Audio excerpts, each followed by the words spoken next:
Every evening, as the Montana sky deepened into a wash of dusky purple, Margaret Dawson made her slow, measured way to the front door of her house and switched on the old brass porch light. The fixture, tarnished but well-loved, glowed a gentle gold, throwing its familiar arc across the wooden steps, the faded doormat, and the wild tangle of her front yard. She never forgot. Not once. Not even when the day had been long or her joints ached. Not even when she wondered if there was any point to the ritual at all. The light always came on at sunset. The neighbors might have noticed, but they rarely said much to her these days. Margaret kept to herself, a retired librarian in a house full of books and echoing silence. Her home was perched on the edge of Bozeman, Montana, the streets dusted with old snow, the wind always threatening to rattle the single-pane windows. It was a house too big for one person now, but she couldn't imagine leaving it behind.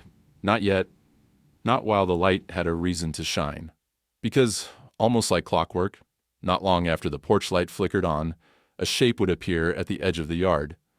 It was a collie, a weathered, rough-coated dog, fur like spilled cream and earth, muzzle dusted with gray. He moved with a cautious dignity, never hurried, never fearful, as if he had always belonged on that street. Without so much as a bark, he'd curl up at the edge of the porch, tail tucked under, head resting on outstretched paws. No collar, no owner in sight, just a silent, watchful presence. For weeks now, this had been their pattern. Margaret never called to him, never tempted him with treats or coaxed him closer. The first night she'd watched him from the window, her own shadow reflected in the glass, uncertain whether she should intervene. Was he lost? Abandoned? Or simply wandering by? But as the days passed and the collie returned again and again, she realized there was an unspoken agreement between them, a gentle understanding. She would leave the porch light on. He would rest in its warmth. At dawn he would vanish, leaving the step cold and empty. The only proof of his visit, a faint outline in the morning frost. Margaret didn't know his story, and he didn't seem to want to share it.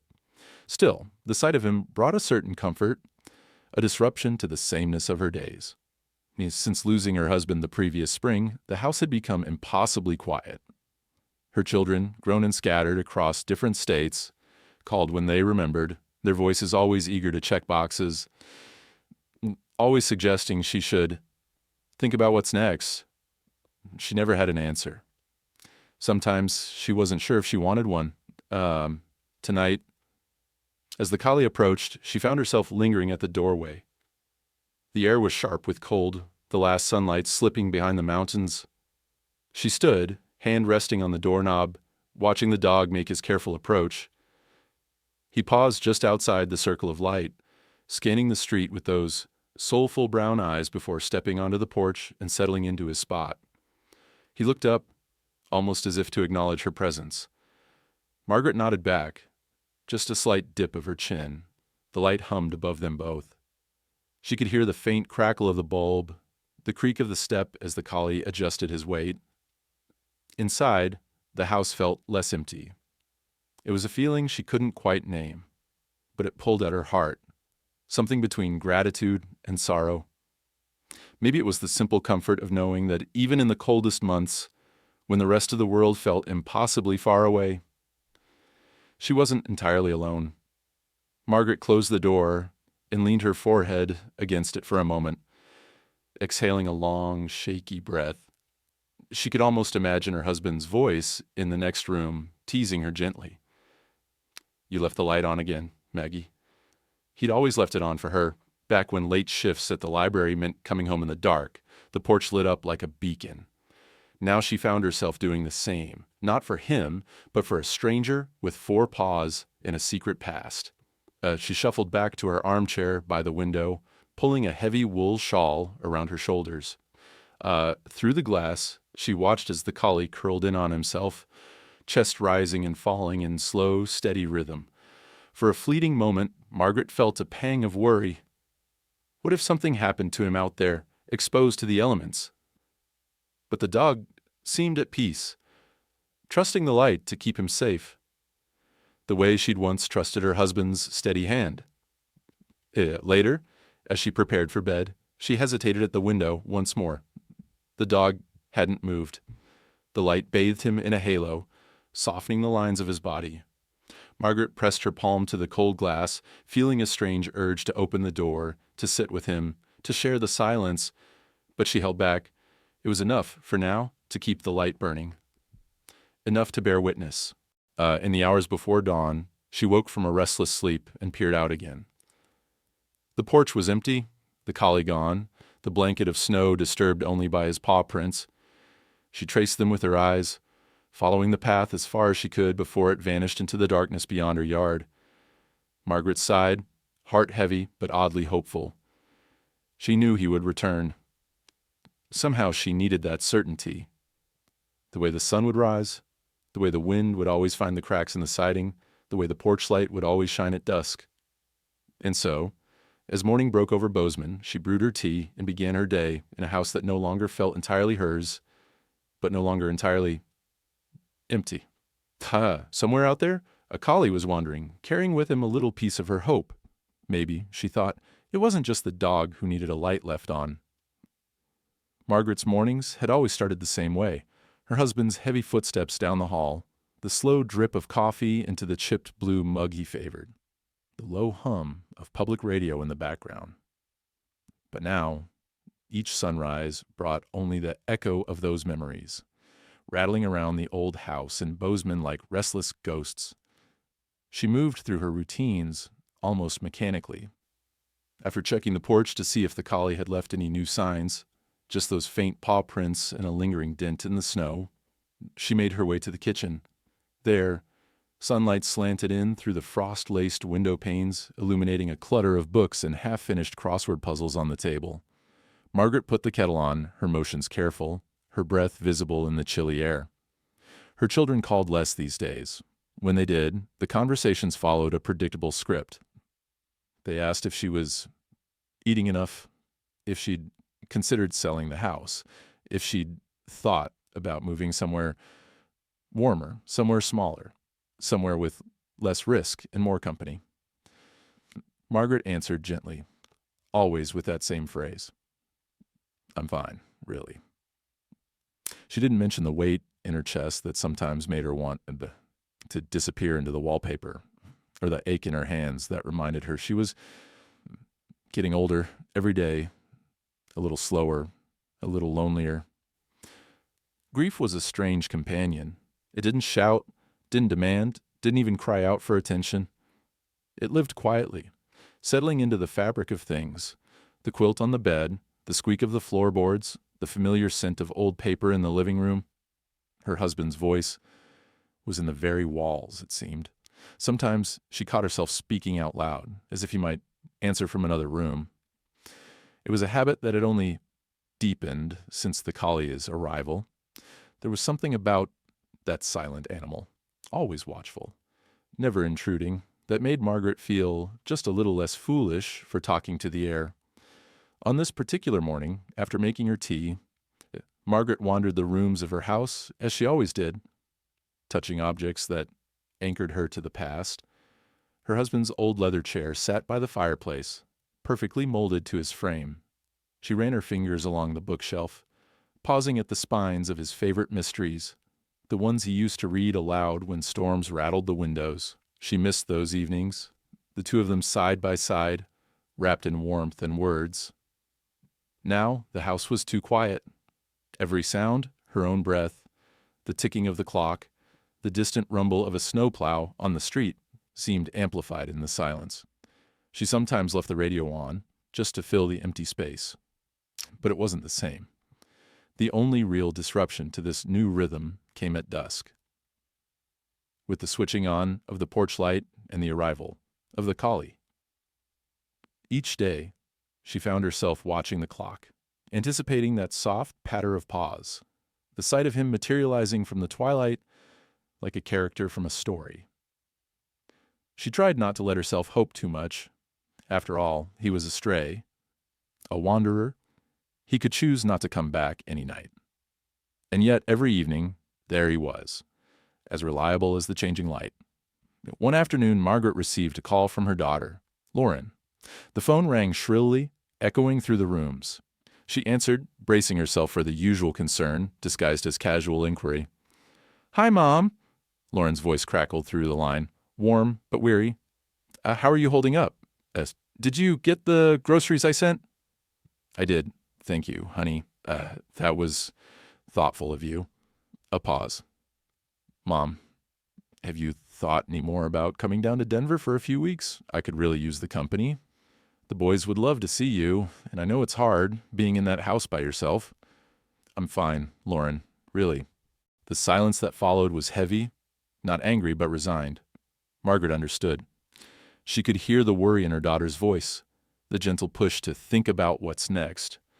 Her children didn't understand that the house was more than just walls and windows. It was years of living, of loving, of memories too sacred to box up and carry away. And there was something else. Something she could not explain to them. The silent dog on her porch, the light that still needed to shine. After the call, Margaret sat for a long time by the window, gazing out at the wide, snow-blanketed yard. A pair of crows squabbled over something in the driveway. The sun began its slow descent behind the mountains, casting long blue shadows across the lawn. She felt the ache of loneliness settle into her bones. How many evenings would she sit in this chair, waiting for something, anything, to change? But as dusk crept in, Margaret gathered herself, shuffling to the front door. She flicked on the porch light, with the same care she might use to strike a match. She waited, watching the yard for movement. And then, as if summoned by the ritual, the collie emerged. He paused at the edge of the property, his nose lifted, ears pricked, before crossing into the pool of golden light. Margaret watched him settle onto the steps, his body folding in on itself in a practiced gesture of trust. She thought then of her husband, and he'd always left the light on for her, every single night. From the first winter they'd moved to Montana, until the last morning she'd woken up alone. It was a small thing, but it had meant the world, coming home to a house that glowed in the darkness, a silent promise that she was not forgotten. Now, she was the one leaving the light on, not just for herself, but for a creature who had come to need it as much as she did. The thought made her smile. A small flicker of warmth in the gloom. Later, as she lay in bed, Margaret wondered what the neighbors might think if they noticed the dog, her silent visitor. She imagined the gossip at the local grocery store, someone shaking their head. That Dawson woman's talking to stray dogs now. Poor soul. But she didn't care. In the quiet, in the sadness, in the ritual of the porch light, and the companionship of the collie, Margaret found a measure of peace that her children's concerned phone calls could never quite provide. Grief lived in the walls of her house, yes, but so did love. And hope, stubborn as a weed, she wasn't ready to move on, not yet. Not while the porch light still had a purpose, and the collie needed a place to rest. As sleep finally pulled her under, Margaret dreamed, not of the past, not of the empty future her children imagined for her, but of the porch light burning steady through the night, guiding someone safely home. It had been nearly a month since the collie first appeared beneath the porch light, and by now, Margaret had become accustomed to their silent routine. She still resisted the urge to fuss over him, but each evening, as dusk fell across Bozeman, she found herself preparing for his arrival the way one might prepare for an old friend. The anticipation lent a new shape to her afternoons, a subtle purpose, a reason to move through her days with a little more intention. One day, while tidying the linen closet, Margaret's eyes landed on an old fleece blanket tucked among forgotten scarves and gloves. It was a faded thing, pale blue, with patches worn thin by years of use. Her husband had once used it to wrap up in during those Montana winters when the heat seemed to evaporate from the house after sunset. Now, with no one left to claim it, Margaret found herself clutching the blanket, rubbing her fingers along the frayed edge. She hesitated only a moment before folding it neatly and carrying it to the porch. That evening, when the collie arrived, she waited until he had settled into his usual spot before quietly opening the door and placing the blanket on the step beside him. The dog lifted his head, watching her movements with those steady, gentle eyes. But he didn't shrink back or growl. He simply watched. And when she retreated, he nosed the blanket curiously, turning in a slow circle before curling up atop it, as if it were the most natural thing in the world. Margaret stood behind the window, a smile tugging at her lips. It was a small gesture, but it made the porch feel less like a waiting room for ghosts and more like the front row of a story that was still being written. The next night, she brought out a shallow dish of water, setting it down beside the blanket with a quiet, "There you go, sweetheart." The collie lapped at it gratefully, glancing up at her only once as if to say, "I see you. I'm still here." In that silent exchange, Margaret felt something shift inside her, a thawing, a loosening of the grief that had kept her heart in winter for so many months. It became their unspoken ritual. Margaret would prepare the blanket and the water, then return to her armchair by the window with a book in hand. Some nights, she watched the collie, content to observe his slow, rhythmic breathing and the way his fur shimmered gold beneath the porch light. Other nights, the silence felt heavy, so she found herself opening her book and reading aloud, not loudly, not for anyone but herself and the listening night. She started with the stories that had once filled her home, classic novels she'd shared with her husband, poems she'd memorized as a girl, passages from her favorite mysteries. At first, her voice was hesitant, uncertain. She read softly, the words tumbling out in a fragile stream that seemed too small to bridge the gap between them, but the collie didn't flinch. He didn't bolt or cower. He just listened, his ears flicking at the sound of her voice, his eyes half closed in what looked like contentment. One night, feeling particularly brave, Margaret dug through a box of old letters in the hall closet. They were bundled in twine, their edges yellowed and soft from years of being handled. Her husband's handwriting, bold, looping, unmistakably his, stared back at her. She chose a letter at random and read it aloud, her voice trembling as she recited words written for her so many years ago. The collie lay still, his gaze never leaving her face. In that moment, Margaret felt less alone than she had in months. The pain was still there, but so was something else. A flicker of connection, a sense of being heard. It was after one of these reading sessions, as she watched the collie raise his head to the stars, that Margaret decided he needed a name. She mulled over possibilities, recalling dogs from stories she'd loved as a girl, the names of her children's childhood pets, and even her husband's favorite characters. The name that finally stuck was Finn, after a beloved character from an old novel, a wanderer with a brave heart and a gentle soul. It fit him, she thought. This quiet companion who showed up night after night, asking for nothing but the sanctuary of a porch light. She tested the name aloud, her voice low and steady. Finn. The collie's ears perked. He turned to look at her, tail thumping softly against the wood. Margaret's heart gave a little leap. From that night on, the ritual felt more intimate, less like a chance encounter, and more like the rekindling of something lost. Word of Margaret's new friend began to trickle through the neighborhood. One evening, as she read to Finn under the porch light, she caught a glimpse of her neighbor, Mrs. Harper, peeking through her curtains across the street. The next day, at the mailbox, Mrs. Harper stopped her, voice tinged with concern and a touch of judgment. "Margaret, I've seen that stray on your porch every night.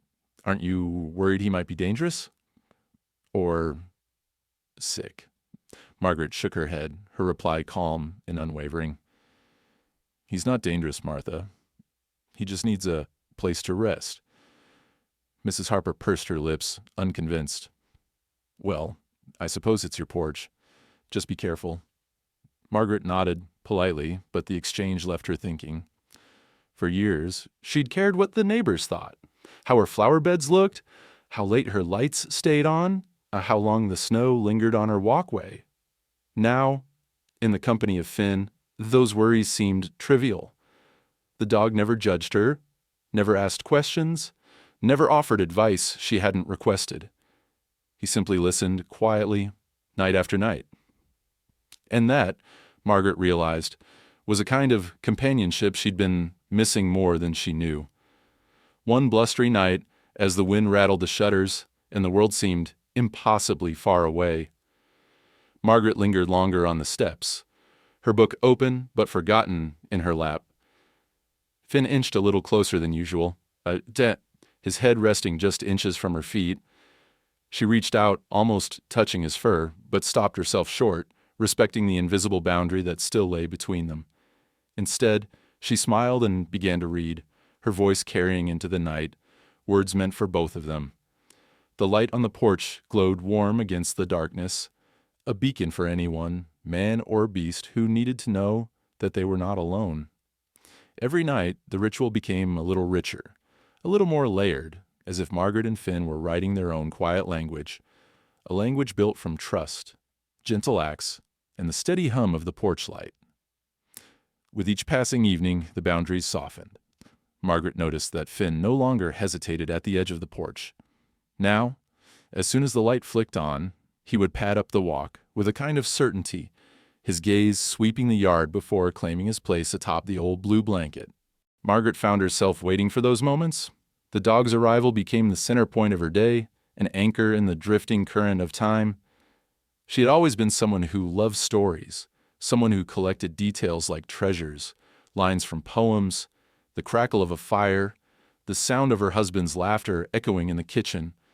Now, each night brought a new page, a new possibility. It was on one especially cold evening, with frost feathering the window glass and wind making the porch steps groan, that Margaret decided to share something special with Finn. She chose one of her favorite books, To Kill a Mockingbird. The cover was battered, pages dog-eared, her late husband's notes scribbled in the margins. She settled onto the step, pulling the blanket tighter around her shoulders, and began to read, her voice cutting through the crisp night air. Finn, nose resting on his paws, looked up and listened. At first, Margaret thought maybe she was imagining things. But as her words spun out, stories of bravery, kindness, and the fight for justice, she saw Finn's ears twitch, saw his eyes lift as if recognizing something important in the cadence of her voice. He never moved closer, but he never looked away. Sometimes Margaret paused, letting the silence settle before turning the page. The silence was no longer empty. It felt full of meaning, of possibilities unsaid. Some evenings, instead of reading, Margaret talked to Finn the way she'd once talked to her husband.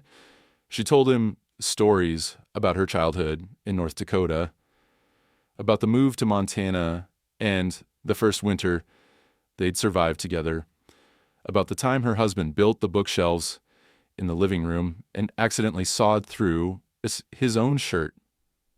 She shared memories she hadn't spoken aloud in years, her voice sometimes cracking, sometimes strong.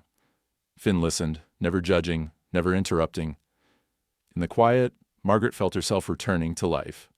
Occasionally, when the nights were too cold for lingering outdoors, Margaret read Finn the letters her husband had written her over the decades, love notes sent when he traveled for work, birthday cards, scribbled reminders to pick up more tea. She'd never shared these with anyone else, not even her children. Now, speaking them into the night, she felt the words lift and settle, weaving the present with the past. Finn would tilt his head as if absorbing each syllable, tail gently thumping when Margaret laughed at some old joke. In those moments, the grief loosened its grip. The memories hurt less. They became a kind of balm. It didn't take long for the neighborhood to take notice. One evening, as Margaret sat on the porch, her book open, she saw the flicker of a phone camera through Mrs. Harper's lace curtains. The next day at the market, Mrs. Harper confronted her, shaking her head in disbelief. "You know, people are talking, Margaret, about you and that dog. Sitting out there, reading to a stray like he's your own grandchild. Aren't you embarrassed?" Margaret smiled softly. "He's a good listener, Martha. That's more than I can say for most folks." Mrs. Harper's mouth twitched, half scandalized, half curious. Well, I never. Margaret let the comment hang in the air. For the first time in her life, she felt completely free from the weight of other people's opinions. The world had gotten so loud, everyone with their advice, their judgments, their need to fix what wasn't theirs to mend. Finn, in his quiet way, never asked her to change. He just accepted her with all her cracks and scars. One night, after Margaret finished reading, a car rolled slowly past the house. A teenage boy in the passenger seat rolled down the window, his breath misting in the cold. "Hey, lady, you reading to a dog? That's weird." Margaret, not missing a beat, called back, "Someone's got to keep up his education."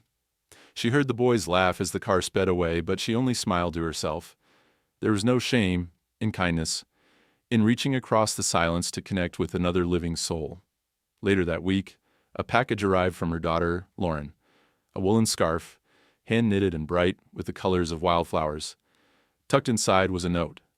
"Saw this and thought of you. Stay warm, Mom. And say hi to your friend on the porch." Margaret folded the scarf around her neck, blinking back tears.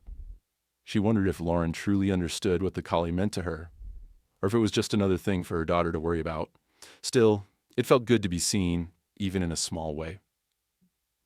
As the days grew shorter and the nights colder, Margaret began to leave her front door open just a crack. When Finn arrived, letting warmth spill out onto the porch, sometimes she would sit on the threshold, book in hand, reading with her feet stretched out beside Finn. She noticed how his eyes would close in contentment, how the gentle rise and fall of his breathing matched the rhythm of her words. One night, after a particularly heavy snow, Margaret found Finn waiting by the steps before she'd even turned on the porch light. His fur was flecked with ice, but he wagged his tail the moment he saw her. Without thinking, she reached down, brushing the snow from his coat. He pressed his head into her palm, eyes soft and trusting. For a long moment, they stayed like that, two souls side by side, holding on to the warmth of each other's presence. That night, Margaret wrote in her journal, "Finn listens better than most people I've ever known. He never judges, never tries to solve my problems, never tells me to move on. Sometimes, that's all you need, a quiet witness to your life, someone to remind you that you still matter." As winter deepened, the porch light became a beacon, not just for Finn, but for Margaret herself. The bond between them grew in the spaces between words, in the silences filled with trust. She didn't know what the future would bring, or how long Finn would keep coming back. All she knew was that, for the first time since her husband's death, the house felt alive again, filled with the gentle hope that comes from being heard. And every night, as the porch light flickered on and Finn settled at her side, Margaret felt the world grow a little warmer, a story unfolding, one evening at a time. For the first time in months, Margaret felt the passage of days with something like anticipation, even joy. She kept a steady rhythm. Coffee in the morning, phone calls with her children, short and polite, never quite satisfying. Afternoons spent painting or reading, evenings reserved for her quiet rituals with Finn. The winter seemed a little less brutal now, the Montana sky a little less empty. But as the holiday season approached, the world outside her porch began to close in. It started with Lauren. Her eldest called one blustery Thursday, her voice tight with concern and barely veiled impatience. "Mom, we're coming up for the weekend. Ben's flying in from Seattle, too. We need to talk about what's next." Margaret tried to protest, but Lauren wouldn't have it. "We just want to make sure you're okay. The boys will shovel your walk, fix that back step, help you clear some clutter. We'll be there Friday." Margaret hung up, feeling a mix of dread and guilt. She loved her children fiercely, had raised them with story time in her lap and books piled high by every bed. But since her husband died, their visits left her feeling more tired than grateful. It was as if they wanted to fold her up and pack her away somewhere safe, somewhere she'd stop being a problem for them to worry over. They meant well, she knew, but their presence always shifted the air in the house, chasing away the quiet she'd made peace with. That evening she moved through her routine with Finn, but her heart was heavy. As she read him a story, she caught herself glancing at the house next door, where Mrs. Harper's kitchen window glowed with laughter and clinking dishes. Margaret's own house, so full of voices and love for decades, felt suddenly like a stage set before the play begins. Friday came with the sound of car doors slamming and voices echoing across the icy yard. Lauren was first up the porch steps, her arms full of groceries, and her face pinched against the cold. Behind her came Ben, taller and broader than she remembered, a little more world-weary, but still her son. The house filled with the noise of people trying too hard to be comfortable, coffee brewing, boxes opening, Lauren asking after her, blood pressure, Ben poking around the basement for tools. That afternoon, as snow began to fall, Lauren pulled Margaret aside. "Mom, you know we're worried. This house is too much for you, and we barely visit as it is. Wouldn't you be happier closer to family? Someplace warmer? There are senior communities near us in Denver, and—" Margaret stopped her with a raised hand. "I appreciate your concern, but I'm not ready to leave." Lauren's face tightened, frustration flaring. "Is this about that stray dog? Ben told me he saw it last night, sleeping on the porch. Mom, you can't stay here just because of a dog." Margaret smiled sadly, her fingers tracing the rim of her teacup. "He's not just a dog, Lauren. He's a friend." Ben, who had been watching from the doorway, chimed in. "You know we love you, Mom, but this place is falling apart. The porch steps are dangerous, the roof leaks, the furnace barely works. Don't you want to be somewhere safe?" Margaret looked out the window, watching Finn's shape materialize as the porch light flickered on. She felt caught between worlds, the past she refused to abandon and the future her children wanted to force on her. The truth was, the house was full of memories.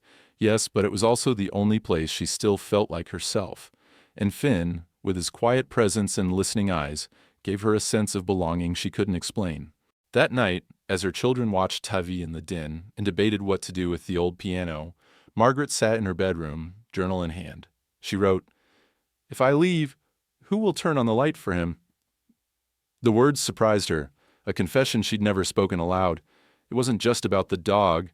It was about the last piece of her life that still felt like her own. The next day, Lauren tried again, this time softer. Over breakfast, she laid out pamphlets from assisted living communities, photos of sunny courtyards and cheerful residents smiling over bingo cards. You'd have friends, activities, nurses nearby. You wouldn't have to worry about falling or shoveling snow. Doesn't that sound nice? Margaret flipped through the glossy images, her heart aching. None of the pictures looked like home. She imagined herself sitting in a bright cafeteria, her days mapped out in hour-long increments. No porch light to turn on, no Finn to wait for. The thought made her stomach twist. Ben, always more practical, started making lists of repairs. "We can fix the porch, replace the water heater, get you one of those medical alert things. Just, please, Mom, let us help." She let them. For 2 days, the house hummed with activity. Ben fixed the back step, Lauren sorted old clothes for donation, and the grandsons shoveled the walk, throwing snowballs when they thought no one was watching. But at night, as the house quieted and the porch light glowed, Margaret found herself stealing away to sit on the steps with Finn. She read to him in a whisper, grateful for the steadiness of his company. On their last night, Lauren hugged her tightly. "Promise me you'll at least think about it. You don't have to decide right away." Margaret nodded, as knowing she wouldn't change her mind, but wanting to keep the peace. After they left, the house felt even emptier than before, every corner echoing with absence. She sat on the edge of her bed, staring at the worn carpet, then got up and moved through the rooms, touching the books, the quilts, the photographs on the mantel. That evening, she turned on the porch light as usual, her heart full of complicated love and grief. Finn arrived as always, settling on the blanket with a sigh. Margaret sat beside him, reading from her husband's old letters, the words carrying across the night like a prayer. Later, in her journal, she wrote, "Home is not the walls, it's the promise of someone waiting for you, the comfort of a light left on. If I leave, I lose the last thread connecting me to everything I've loved. For now, Margaret stayed. She knew her children worried, that the world saw her as stubborn or lost.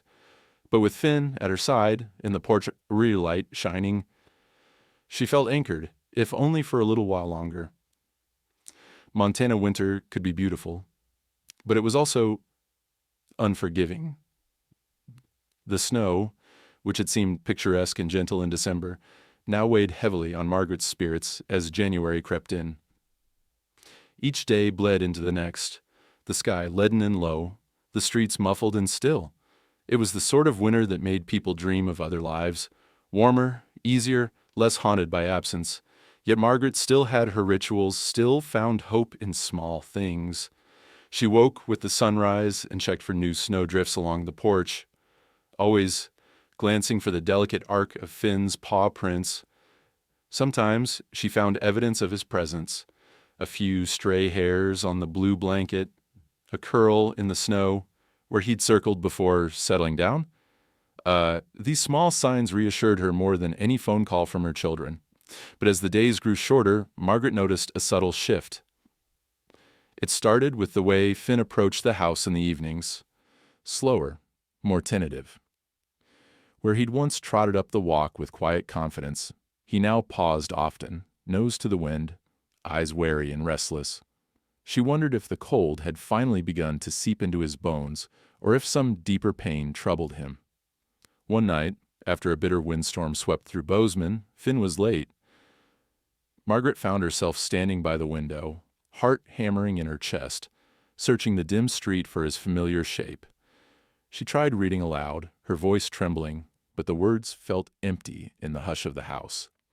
Each minute stretched longer than the last, until finally, just as she began to lose hope, Finn appeared at the edge of the yard. He was limping. It wasn't dramatic at first. A slight favoring of his left foreleg, his gait uneven, his head held a little lower than usual.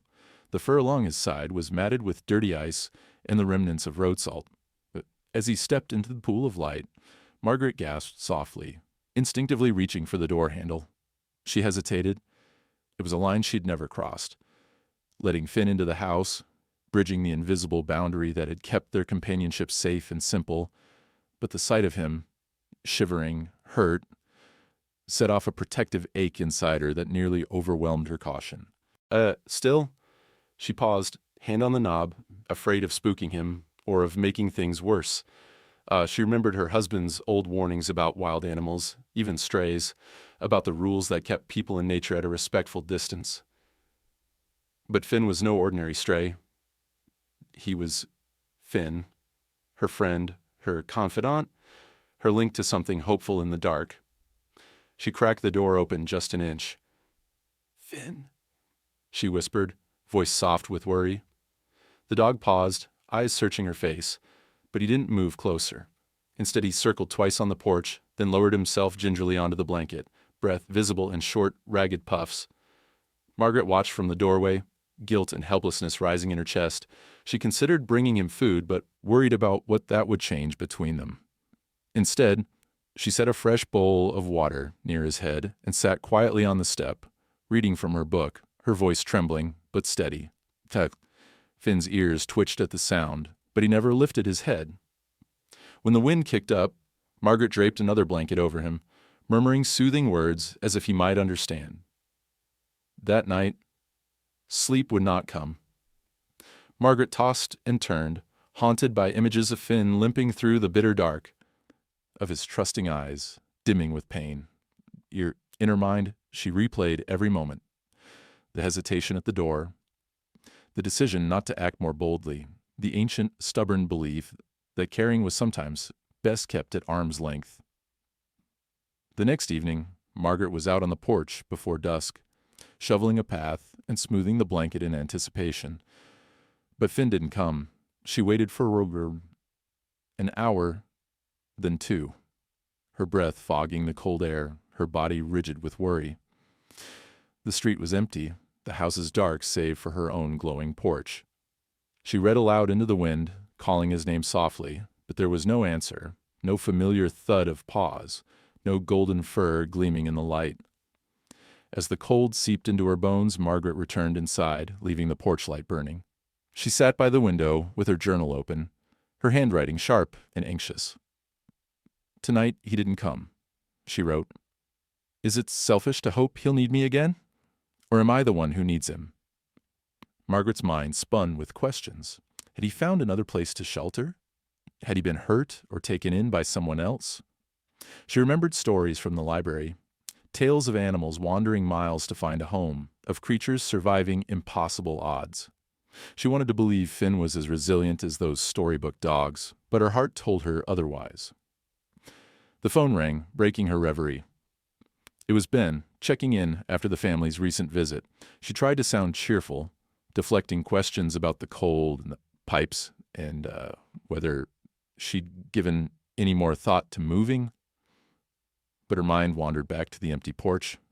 The missing dog, the light left on for no one. After hanging up, Margaret wandered the house restlessly. She pulled her husband's old parka from the closet and slipped it on.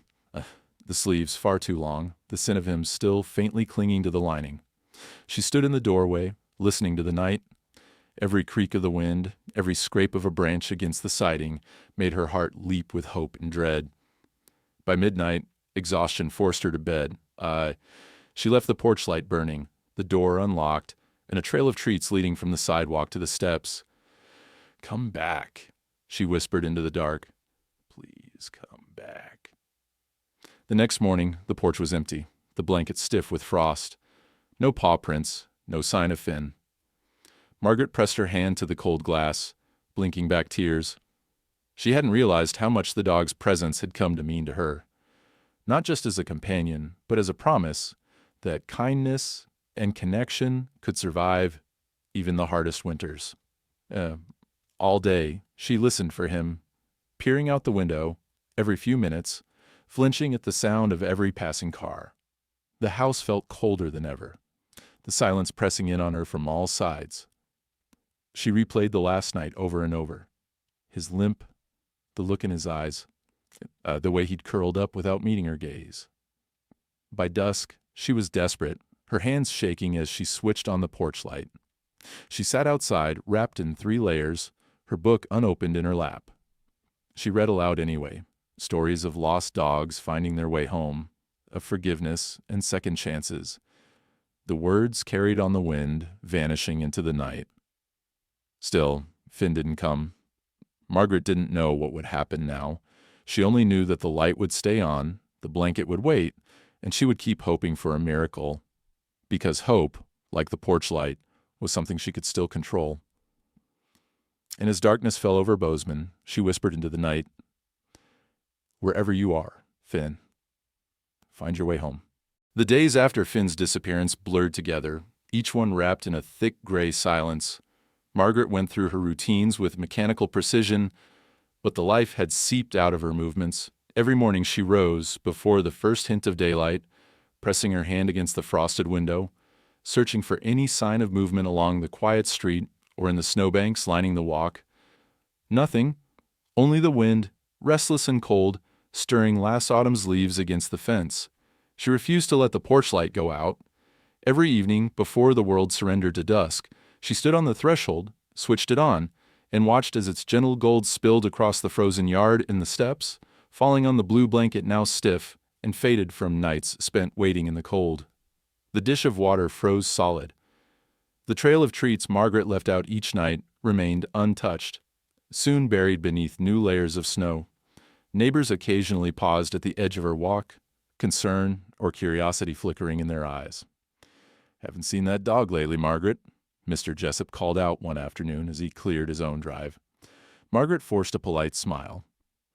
"He's out there somewhere. He knows where home is." But her voice betrayed the hope and fear that warred inside her. Her children called more often, their concern ramping up now that winter pressed harder against Montana. Lauren left long voicemails. "Mom, are you eating enough? Did you schedule that doctor's appointment? Yeah, we're really worried about you being alone in that house." Margaret listened to each message, but never called back right away. It felt as though she were caught between worlds. The outside one where her children wanted her to move on, and the interior world defined by quiet rituals, unshed grief, and the faint, stubborn hope that Finn would return. At night, sleep came in fitful bursts, her dreams haunted by images of Finn limping through deep snow, lost in a world grown indifferent and cold. She woke gasping, clutching the quilt to her chest, and the silence pressed in all around her.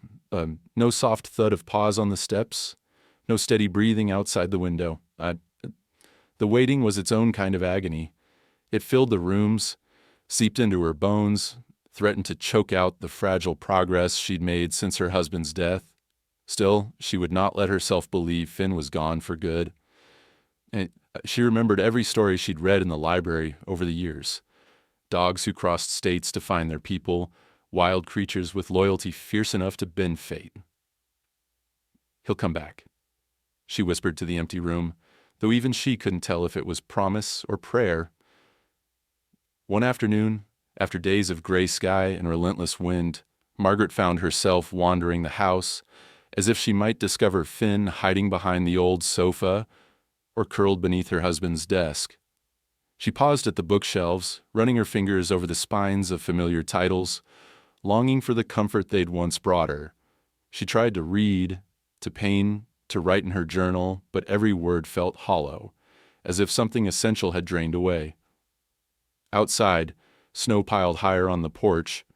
The blanket grew stiff and icy, its blue dulled to gray. The world had shrunk to the space illuminated by the porch light and the few feet of shoveled walk. Still, every evening, Margaret wrapped herself in coats and scarves, sat by the window, and waited. Sometimes she spoke aloud. Stories for the empty air, memories for the silent house. The neighbors began to whisper. "Poor Margaret. Still leaving that light on for the stray," Mrs. Harper said at the market. "She should be looking after herself." But Margaret no longer cared what they thought. Their lives moved on, measured in busy errands and cheerful chatter. Hers had narrowed to a single hope, as sharp and insistent as the wind outside her door. Days passed. A week.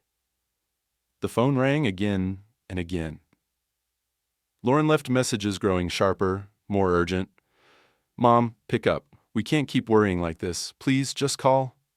Sometimes Margaret let the phone ring and ring, unwilling to break the spell of silence she'd spun around herself. She felt herself drifting, her heart bruised by longing and loss, but unable to move forward. Late one night, she sat at the kitchen table, the house around her silent as a church. She opened her journal and forced herself to write, though her hands shook. It wasn't just him who needed a light. Maybe I did too. The waiting is like hunger, an ache that refuses to leave. I'm afraid of what it means if the light goes out. I'm afraid of what it means if it never does. Tears blurred her vision. For the first time since her husband died, Margaret allowed herself to sob openly, shoulders shaking, the sound swallowed by the heavy walls in the long Montana night. When the storm inside her finally eased, she sat in silence, feeling emptied and strangely calm. Margaret realized that the waiting, painful as it was, had become her lifeline. It was hope, brittle and beautiful, that kept her moving through the day. She remembered how, after her husband's funeral, the world had seemed to stop. Friends brought casseroles and well-meaning advice, but the real loneliness settled in only after the visitors left and the food grew cold. Back then, it was reading that had kept her afloat, stories with happy endings, or at least with hope woven into their final lines. Now it was the ritual of waiting for Finn, the promise of a second chance at connection, that sustained her. She left the porch burning night after night. Sometimes, when sleep eluded her, she would press her forehead to the window and imagine Finn out there, following the warm glow back through the blizzard, guided home by the memory of kindness. She pictured him brave and clever, surviving the worst of winter, remembering the safety of her porch.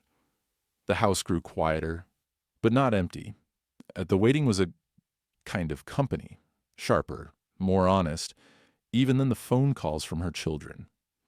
In the hush of the early morning, as darkness began to thin and the world held its breath, Margaret found herself whispering to the empty air, "I'm still here. I haven't given up. Come home, Finn." And though the street remained empty and the blanket stiff with frost, she believed, with the stubborn faith of someone who has lost much but still hopes for more, that somewhere, somehow, Finn was making his way back. The light stayed on. For him, and for her. It had been days since Margaret last saw Finn, days stitched together by worry and hope so thin it felt like glass. Each night she left the porch light burning. Each morning she stepped out into the cold and checked for paw prints, always finding only her own. Her journal filled with words she never thought she'd write. Is it better to keep hoping or to let go? If I stop waiting, does that mean he's really gone? The blanket on the porch grew hard as iron, crusted with frost, and the old blue faded under the relentless Montana winter. Margaret moved through her days as if in a daze. She drank her tea, half cold and forgotten, barely tasted her food, spent long afternoons turning pages she could not remember reading. She spoke less to her children on the phone, letting Lauren's voicemail stack up. "I'm fine," she lied when she did pick up. "I've just been tired, that's all." She couldn't admit how empty the house had become, how each creak and sigh of the old woods sounded sharper now, as if the walls themselves mourned with her. She was sitting in her chair by the window one restless night, unable to sleep, unwilling to go to bed, when she heard it. The softest of sounds, a dull thud against the porch steps. At first she thought it was her imagination, a memory shaped by longing, but then it came again, sharper, closer. Her heart leapt so violently she had to steady herself on the arm of the chair. She pressed her face to the frosted glass. It was still dark, the first thin gray of dawn not yet edging the horizon. For a moment all she saw was her own reflection, hair wild, eyes wide and searching. Then, just outside the glow of the porch light, a shape emerged from the swirling snow, thin, battered, trembling. Finn. He was barely recognizable. His coat, once thick and golden, hung in matted clumps, sodden and streaked with dirt. He limped, his left foreleg held stiffly, his body shaking from cold or exhaustion, or both. But he was there, alive, against all odds, his head turned toward the light, his eyes scanning for her silhouette in the window. Margaret didn't think. She rushed to the door, hands shaking, heart slamming against her ribs. She opened it slowly, the old hinges groaning in protest, and stepped out onto the porch in her slippers, ignoring the way the cold bit through her skin. Finn stood frozen on the edge of the steps, as if unsure whether he was dreaming. "Finn?" Her voice was barely a whisper, as if afraid to break the spell. He looked at her, really looked, and then, with a soft, choked whine, he stumbled forward. She knelt in the snow, not caring about the cold or her aching knees, and held out her hand. He pressed his head against her palm. For a long moment they simply stayed there, Margaret's tears slipping hot down her cheeks, her breath mingling with his in tiny clouds. He smelled of earth and rain and all the lost places he must have wandered, but she only felt relief, an overwhelming gratitude that made her laugh and cry at once. "You're home, Finn. You found your way back." He shivered, his legs giving out as he slumped against her. Margaret pulled him onto the porch, her strength fueled by something deeper than muscle, a stubborn love that refused to let go. She draped the blanket over him, wrapping him as best she could, then hurried inside to fetch a towel and a bowl of warm water. She worked quietly, gently wiping his paws and muzzle, whispering nonsense the whole while. "You silly boy, you stubborn, wonderful thing. Where have you been? What did you get yourself into out there?" Finn's eyes closed, his breathing slow but steady, his head never leaving her lap. The sky lightened to a pale gray as dawn arrived. For the first time in days, Margaret felt the promise of morning not as a threat, but as a blessing. She coaxed Finn to drink a little water, then knelt beside him, hands trembling as she checked his limbs. The limp was real. He flinched when she touched his left leg, but it wasn't bleeding. She whispered a silent thank you, remembering the animal shelter's number in case things got worse, but hoping that rest and warmth might be enough. Margaret could not bring herself to leave Finn alone. She sat on the porch until her joints ached, only rising when the shivering dog finally relaxed, his breathing settling into a deep, exhausted sleep. She wrapped him in her husband's old coat for extra warmth, then opened the front door wide. "Come inside," she murmured, voice breaking with hope and fear. At first, Finn only stared, as if he didn't understand. Margaret tried again, patting her knee, speaking as if to a small child. "Come on, Finn. You're safe here. It's time." After a moment's hesitation, Finn struggled to his feet and hobbled through the doorway. Margaret followed, closing the door softly behind them. Inside, the house felt different, warmer, brighter, as if someone had thrown open every window and let spring rush in. She made a nest of towels and blankets by the fireplace, lighting a small fire even though the chimney rattled and complained. Finn settled down with a sigh so deep Margaret thought he might vanish into sleep for days. She brewed tea and sat beside him on the floor, reading aloud the way she always had, her voice soft and trembling at first, then growing steadier as the room filled with the scent of burning wood and the gentle rhythm of Finn's breathing. The hours passed in a kind of golden haze. Margaret left a message for Lauren. "Just a brief. I'm all right. I'll call soon." She ignored the neighbors' stares as they walked past, watching the reunion unfold through frosted windows. None of that mattered. All that mattered was the dog beside her, the miracle of his return, the knowledge that hope, however fragile, however foolish, had not been wasted. By late afternoon, Finn stirred and drank a little more water, managing a few bites of food. He rested his head on Margaret's knee, looking up at her with eyes filled with gratitude and something deeper, a trust she never wanted to betray. She stroked his ears, humming a song she barely remembered, a lullaby for lost souls. That evening, Margaret kept the porch light burning, but it was no longer a beacon for someone lost. Now it was a welcome, a promise that the door would always be open, that love and forgiveness waited on the other side. As night settled over Bozeman, Margaret knelt beside Finn, her heart full for the first time in months. She whispered, "You're home. We both are." And outside, the snow continued to fall, gentle and silent, blessing the house with a peace Margaret hadn't felt in years. The morning after Finn's return, Margaret awoke to the soft, rhythmic sound of his breathing. It took her a moment to remember why her heart felt strangely light, why she hadn't woken from the same old dream of searching and waiting. Then she saw Finn, sprawled beside the fireplace, nose twitching in sleep, his fur fluffed and drying in the gentle heat. Outside, a pale winter sun rose behind icy branches, glinting off the old window glass and flooding the living room with fragile gold. It was a new day. And for the first time in months, Margaret felt the weight of loneliness begin to lift. She moved quietly through the house, careful not to disturb Finn. The old floorboards creaked beneath her feet, but the sound felt different, no longer echoing but softened, grounded by the presence of another living soul. She brewed tea and made toast, setting an extra bowl of water and a plate with a little scrambled egg by Finn's side. When he finally stirred, he gave her a sleepy, grateful glance, his tail thumping softly on the rug. Margaret knelt to brush his fur with gentle strokes, untangling the worst of the mats and dirt.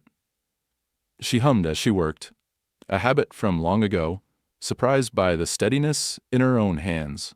As the fire burned low, Finn wandered from room to room, his limp easing with every step, curiosity drawing him through the house's nooks and shadows. He paused before the bookshelves, sniffed the corners where dust gathered, then settled at Margaret's feet as she supported by the window. His presence changed the rhythm of the house. Where once Margaret had filled the silence with talk radio or the drone of the television, now she found herself speaking to Finn, sometimes reading aloud, sometimes sharing bits of her day as if he might answer. The days that followed moved with a new kind of music. Each morning, Finn waited by the door as Margaret wrapped herself in a coat and boots, leash in hand. The first walk was slow and cautious, Finn tentative on the slick sidewalk, Margaret careful with every icy patch. But the two of them moved as a team, step by step, each watching out for the other. Neighbors noticed, waving from across the street. Some even smiled.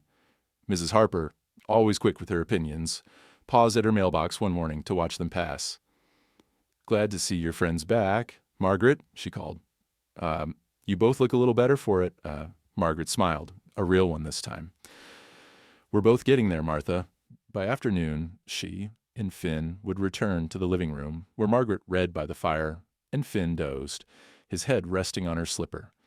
Sometimes she painted landscapes of the snowy mountains, portraits of old friends, and once, shyly, a picture of Finn curled on the porch beneath the light. The house felt full again, not with noise but with a gentle, companionable presence that soothed the old aches in Margaret's heart. Her children noticed the change as well. Lauren called one morning, concern softened by surprise. You sound different, Mom. Happier, maybe." Margaret laughed. "I think I am, honey. I've decided not to sell the house. Not yet. I know you're worried, but something's shifted. This place feels like home again." Lauren hesitated, her relief evident even over the phone. "If you're sure, Mom. Just promise we'll call if you need anything. And keep us updated on Finn. The boys want to see a picture." After the call, Margaret sat with her journal, capturing the feelings she couldn't quite say aloud. The house doesn't echo as much. The silence is friendly now, shared, not empty. When I talk, someone listens. When I move, someone follows. The light is no longer just a memory. It's a promise.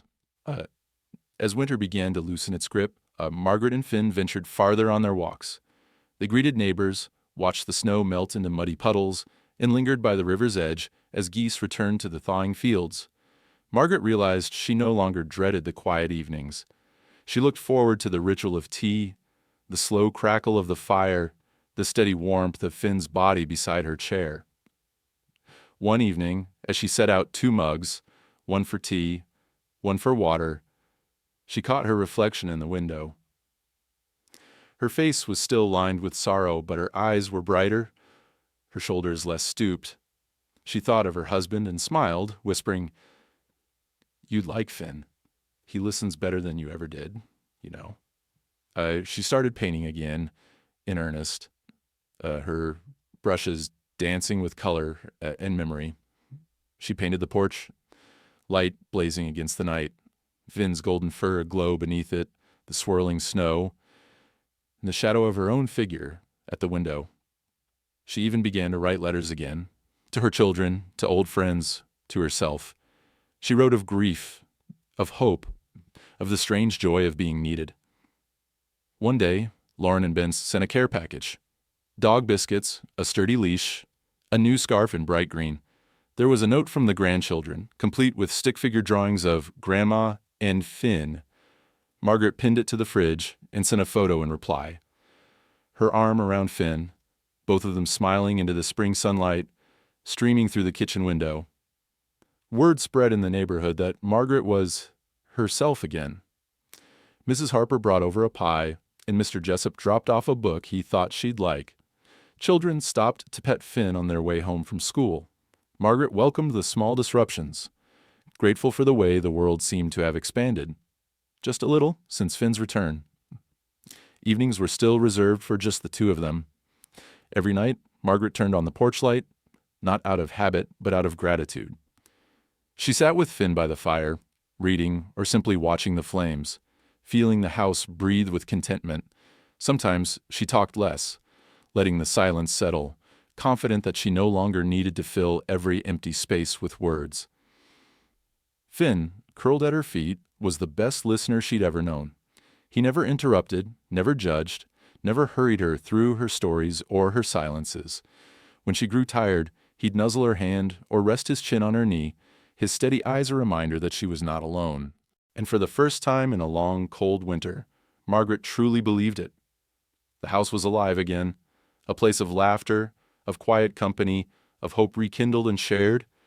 The porch light still burned every night, but now it welcomed someone home. Winter faded in slow, uncertain increments. By the time the last banks of snow receded from Margaret's yard, the house on Willow Street felt transformed, less like a fortress of memories and more like a home renewed.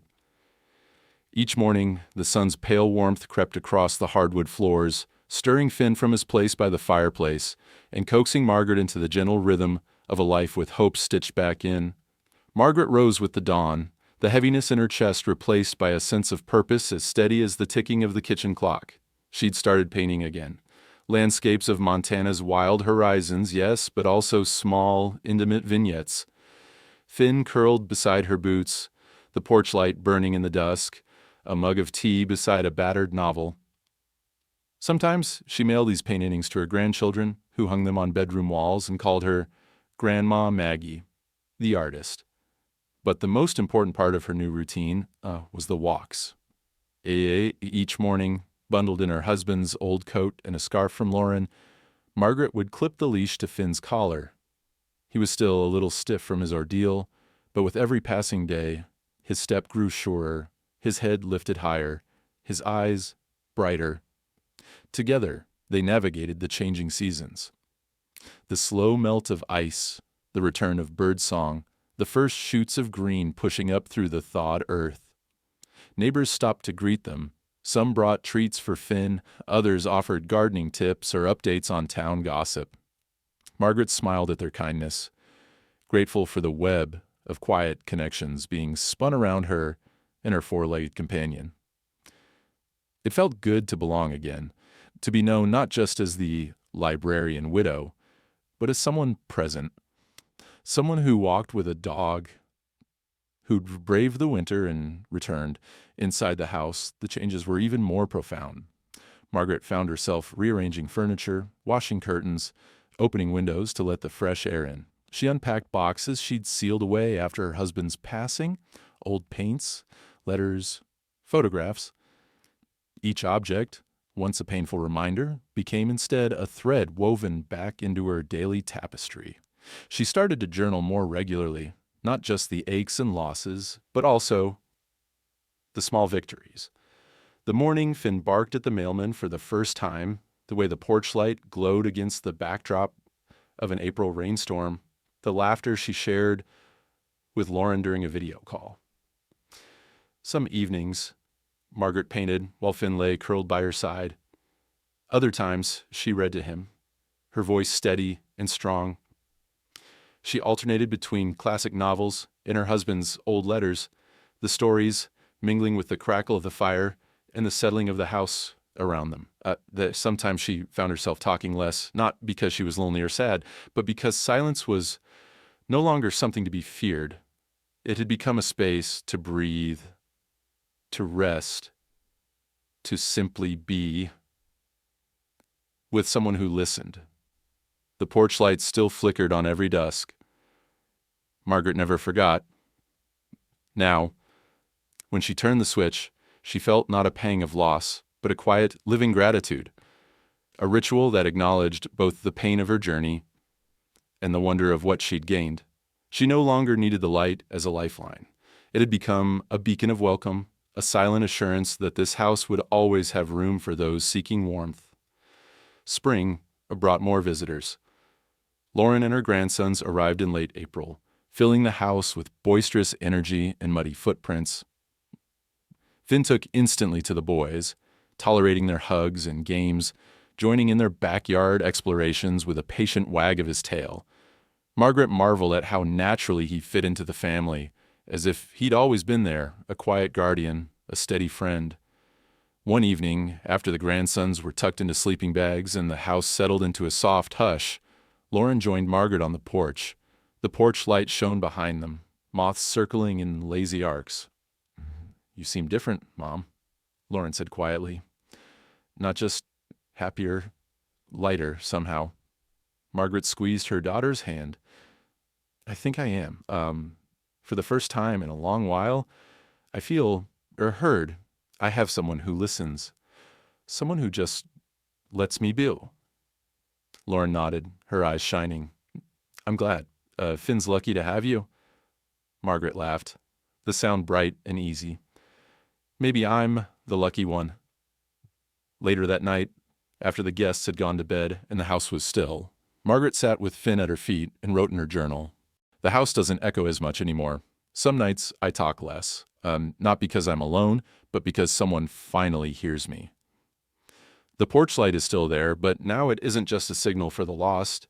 It's a reminder that I'm still here, that I matter, that I can still welcome something or someone home. As she closed the journal, Finn stirred, shifting closer, his head resting on her slipper. Margaret leaned down, pressing her cheek to his warm fur. She whispered, "Thank you for coming back to me, for letting me come back to myself." In the weeks that followed, Margaret continued to paint, to read, to walk, and to live. She attended church suppers and town hall meetings again, sometimes bringing Finn along. She invited Mrs. Harper for tea, shared recipes with the neighbors, sent care packages to the grandkids. There was sadness still, of course. A husband lost, years slipped away, but it no longer consumed her. In its place was a gentler, richer grief, woven with gratitude and acceptance. The rituals held. Every dusk, the porch light burned. Some evenings Margaret found herself humming as she turned it on, a tune from her childhood, or a song her husband used to whistle. She liked to imagine the lights stretching out into the night, a silent message for anyone passing by. You are not alone. There is warmth here. You are welcome. Some nights, after Finn was settled and the fire was dying low, Margaret sat in her favorite chair and simply listened. To the house, or to the quiet, to her own heartbeat.